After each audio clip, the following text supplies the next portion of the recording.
오늘도 발레하러 왔어요.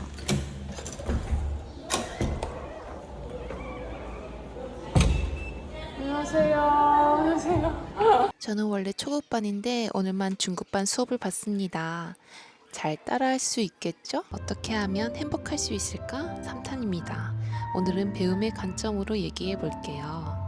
저는 정말 배우는 걸 좋아합니다. 특히 예체능 쪽으로는 필요해서 이것저것 많이 배웠는데요. 제 경험으로 어떻게 하면 빠르게 실력이 향상되는지 그리고 배우는 과정에서 행복할 수 있는지 말해보려고 합니다. 제일 중요한 것은 자기가 좋아하는 것이어야 합니다. 자기가 좋아하면 몰입하기가 쉽습니다. 배울 때 막히는 것이 있다면 하루 종일 그 문제 해결 방안을 생각하기 때문에 생각하는 깊이와 양에 따라서 이전에 없던 지혜가 생깁니다. 특히 예술은 머리가 좋아야 합니다. 무조건 연습하면 늘지가 않아요. 많은 공부가 필요하고 깊이 생각해서 올바르고 질 높은 방법으로 매일 몸으로 체득해야 해요.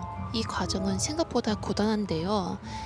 자기가 좋아하는 것이면 이 고단한 과정을 비교적 즐겁게 견딜 수가 있습니다. 그리고 성실하고 정신력이 강해야 합니다. 아무리 재능이 많아도 성실하지 않으면 결국엔 있던 재능도 사라져요.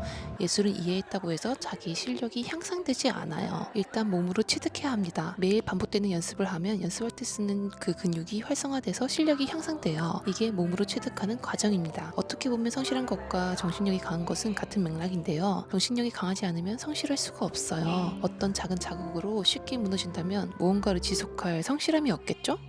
그 다음은 배울 때의 지식의 난이도와 양을 조절해야 합니다. 지금 할 수 있는 난이도에서 조금만 더 어려운 것을 배워야 해요. 너무 어려우면 포기하게 되고 너무 쉬우면 흥미가 떨어집니다. 그리고 지식의 양을 조절해야 합니다. 너무 많은 양을 배우기보다는 한두 개만 배워야 합니다. 사람이 동시에 여러 가지를 할 수가 없어요. 특히 몸으로 체득하는 과정에서는 동시에 여러 가지를 할 수가 없습니다. 초급 과정에서는 한 개 또는 두 개만 배워야겠죠? 그리고 체력이 정말 중요합니다. 제가 운동을 하는 이유예요. 체력이 없으면 아무것도 할 수가 없습니다. 능률이 떨어집니다. 어릴 때에는 강한 정신력이 제일 중요했던 것 같아요. 그때는 어리니까 체력은 항상 남아 있었거든요. 근데 이제 나이가 드니 정신력은 강하나 체력이 약해집니다. 몸을 먼저 깨워야 합니다. 뇌도 근육이기 때문에 이해력이 향상이 되고 아주 섬세한 근육 감각들이 깨어나서 이전에는 할 수 없는 것들을 가능하게 해줍니다. 마지막으로 배우는 걸 나눠야 행복해집니다.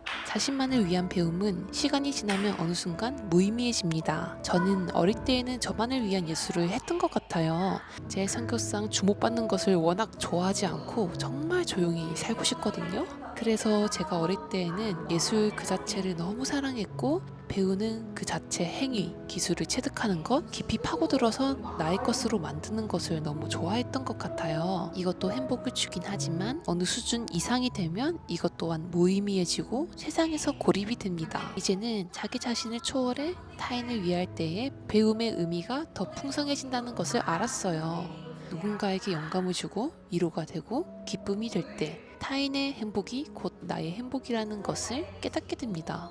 저는 제 인생에서 배움이라는 의미가 너무 큰 사람이에요. 이때까지 말한 5가지는 제 삶을 갈아넣고 태워서 얻은 깨달음이에요. 그래서 요즘은 이전보다 더 행복한 하루를 살아가고 있습니다. 너무나도 감사하네요. 여러분, 오늘도 행복한 날 되세요.